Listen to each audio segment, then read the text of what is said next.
Esto que vamos a intentar ahora es una forma de introducir al derecho del trabajo. Como ustedes comprenderán, una introducción al derecho del trabajo en una clase un poco más larga, un poco más corta, exige un ejercicio extremo de simplificación. Eso tiene que quedar claro. Y no pretende operar más que como una invitación, un estímulo a revisar luego con cuidado cada uno de los extremos de esta introducción, ¿no? Lo que yo busco plantear, mostrar a lo largo de esta clase es alguna de las cosas que un autor francés, uno de cuyos trabajos ustedes van a tener como complemento de esta clase, llamaba las claves de inteligibilidad del derecho del trabajo, yo diría las claves de comprensión del derecho del trabajo, para que se pueda ver por dónde va y cuál es el sentido de esta rama del derecho.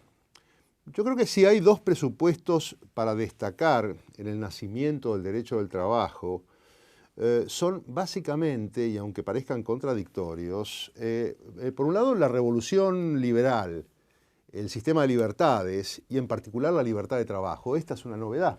Como ustedes saben, el trabajo humano en las etapas anteriores estaba caracterizado por notas bien distintas del principio de autonomía de la voluntad, notas de sometimiento y falta de voluntariedad. No necesito más que evocar, porque las formas del trabajo humano estaban sometidas a relaciones como la de la esclavitud, después el vasallaje, las corporaciones y los gremios en donde había manifestaciones también de restricciones de la libertad. Pues bien, la revolución liberal, el sistema de libertades, la libertad de trabajo es uno de los datos relevantes que parece contradictorio cuando se menciona en relación al derecho al trabajo, y ustedes van a ver por qué yo menciono esto como un elemento decisivo.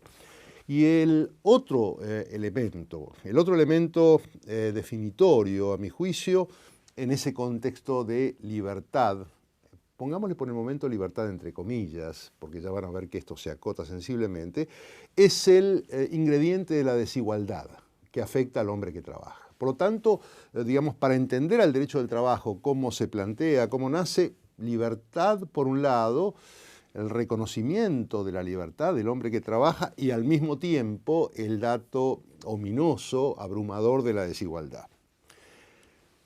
Primero de esos datos, el sistema de libertades. Como decía recién, las formas de trabajo estaban tradicionalmente sometidas a vínculos no voluntarios o no plenamente voluntarios, y el contrato, que es la manifestación concreta de la libertad de la que estamos hablando, se manifiesta en una primera instancia como una expresión luminosa de libertad. El contrato es libertad. El contrato es la voluntad del trabajador de anudar su vínculo porque quiere anudar su vínculo, y eso no puede sino considerarse un signo, déjenme calificarlo así, gozoso de libertad. Sin embargo, en el campo de las relaciones de producción, se percibe rápidamente que eso solo habría de ser posible porque la lógica del sistema indicaba e implicaba, además, el inevitable sometimiento del trabajador que se consideraba necesario para poder, de alguna manera, disciplinar a las vastas cohortes que se incorporaban a la planta industrial. Digamos, ahí el sometimiento. Entonces, esto es paradójico y es muy interesante porque es lo que expresa, digamos, el contrato de trabajo. El contrato de trabajo, a mi modo de ver o mi modo de explicarlo, es una curiosa e indiscernible mezcla de contrato libertad más contrato sometimiento. Esta es la paradoja, esto es lo que separa el contrato de trabajo del contrato civil asentado sobre el principio de la igualdad y la libertad. El contrato de trabajo es una mezcla indiscernible, simultánea, de contrato libertad más contrato sometimiento. Y en ese componente sometimiento del contrato de trabajo se expresa algo que uno podría considerar una desigualdad específica. Yo creo que es muy importante reconocer este dato de la especificidad de la desigualdad presente en el contrato como expresión de ese componente de sometimiento. Está claro para ustedes, ¿no es cierto? El contrato de trabajo tiene contrato de libertad, del cual no hay que prescindir. Por eso yo sostengo contra algunos autores que hablan de teorías relacionistas en donde el contrato deja de tener relevancia, y probablemente se entiende que deja de tener relevancia porque se admite que hay un componente que lo hace problemático, como es el sometimiento. Sin embargo, no se puede prescindir del contrato. Prescindir del contrato es prescindir del valor libertad del trabajador, solo que hay que mirarlo junto con ese componente del contrato sometimiento, que es el que le plantea esa difícil problemática al derecho del trabajo. El sometimiento se expresa en una desigualdad específica, en una desigualdad que es la propia de las relaciones de producción y que es el resultado, el producto de la revolución industrial, del maquinismo, del desarrollo del capitalismo y los mercados. Una desigualdad específica que tiene estas características. ¿Cómo se manifiesta esa desigualdad específica? Esa desigualdad específica, y estoy siendo reiterativo, pero no lo hago de tonto, estoy siendo reiterativo porque esa reiteración me permite, digamos, que no nos separemos de la idea básica. Esa desigualdad específica que configura el elemento sometimiento de un contrato que tiene libertad y que tiene al mismo tiempo sometimiento. Esa desigualdad se manifiesta en que el hombre se vincula con el sistema de producción asistido solo por su capacidad de trabajo. Y tiene frente a sí a la empresa, a la organización productiva, que es la resultante de un proceso de acumulación de capital, un factor, el capital, este proceso de acumulación de capital, que para el trabajador, para el sujeto que solo cuenta con su capacidad de trabajo, es caro, es escaso y es ajeno. Y ese trabajador que solo cuenta con su capacidad de trabajo y tiene enfrente a un agente que es la organización productiva, cara, escasa y ajena, necesita indispensablemente incorporarse a esa organización productiva para completar un circuito de producción de riqueza. Riqueza que es esencial para subvenir a las necesidades propias del trabajador y las de su familia, nada menos. Es evidente, será evidente para ustedes que entre estos dos sujetos, estoy diciendo algo muy elemental, pero no por ser muy elemental deja de ser importante advertirlo. Estos dos elementos, un sujeto que solo tiene su capacidad de trabajo, que es abundante en el mercado, frente a otro sujeto, el del titular de la organización productiva, cara, escasa y ajena, que tiene la llave del proceso de producción, genera una relación de extrema desigualdad, y déjenme que insista en esta idea, una desigualdad específica. ¿Qué quiero decir cuando digo desigualdad específica? Hay muchas manifestaciones de desigualdad. Está la desigualdad militar, está la desigualdad penitenciaria, está la desigualdad universitaria, el profesor y los alumnos, que es una desigualdad solo funcional, pero es una desigualdad al fin. Y está esta desigualdad específica de las relaciones de producción, que tiene un nombre técnico sobre el que vamos a abundar en unos minutos, ya les estoy anticipando, es el concepto de la relación de dependencia. ¿Qué es la relación de dependencia? Esta desigualdad específica que estamos comentando en este momento. Un vínculo en donde el titular de la organización productiva, por las razones que decía, tiene una posición dominante, donde el trabajador tiene que someterse a esa condición. Y fíjense ustedes de dónde viene esa diferencia notable de poder. El empleador es el sujeto, el empleador así llamamos ahora, estoy anticipando una designación técnica, digamos que a lo mejor podríamos no utilizar todavía. El sujeto que recibe el trabajo, el titular de la organización productiva, tiene la aptitud y la decisión de incorporar al trabajador al proceso productivo y de esa manera de permitirle que complete un proceso de generación de riqueza, o puede no incorporarlo. Y en eso al trabajador le va la vida, porque le va la posibilidad de subvenir o no subvenir a sus necesidades. En segundo lugar, una vez incorporado, puede mantenerlo o puede separarlo. ¿Cómo llamamos hoy modernamente a ese acto de separación? Es el despido, efectivamente, el despido. Y el acto de despido, en su vertiente más elemental, pone de vuelta al trabajador fuera de la posibilidad de subvenir a sus necesidades de su familia. No es poco. Digamos, esa desigualdad se vuelve extrema si ustedes piensan estas dos características. Una que la acabamos de mencionar, es una desigualdad derivada del tipo de necesidades que se cubre con el salario. O sea, no son necesidades secundarias.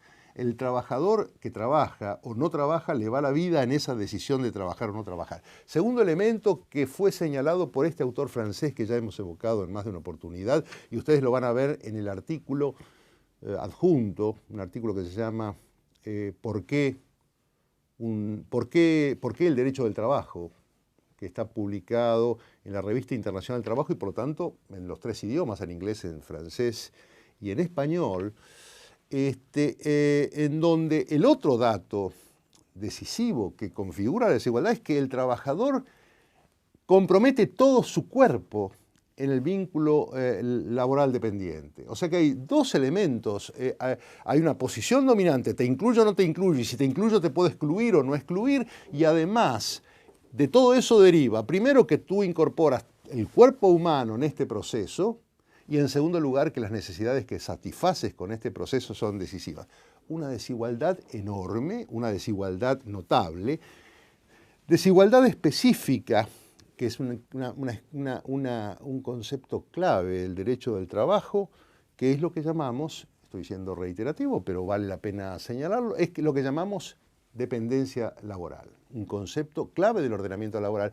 Por eso, en la cátedra que está a cargo mío, a diferencia de otros estudiosos, nosotros al concepto de dependencia laboral lo ponemos en el corazón de la teoría general del derecho del trabajo.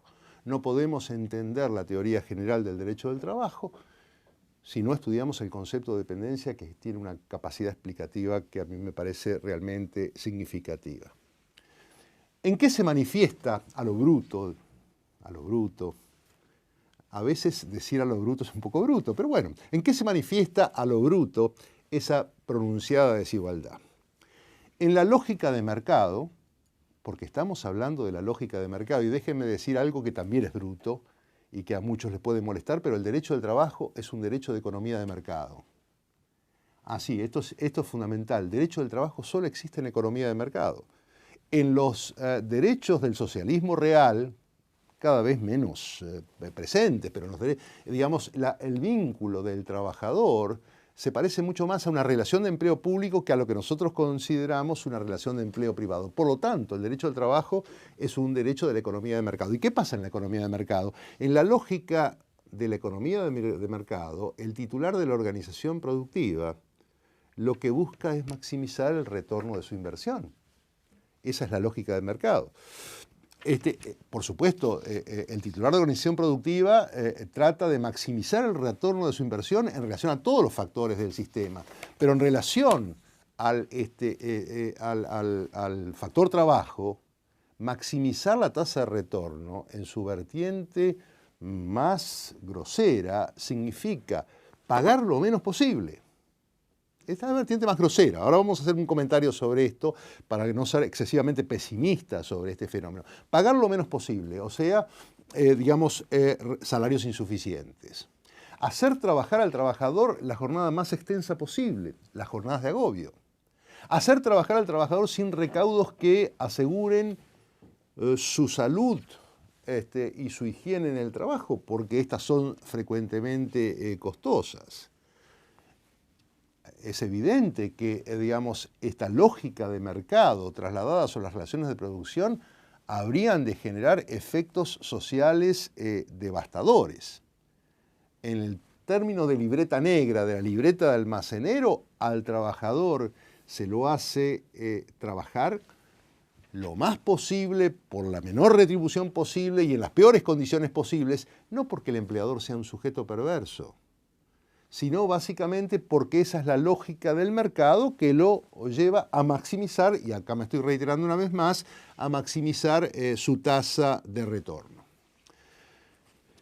Quiero hacer una aclaración. Hoy está claro que esto no es estrictamente así.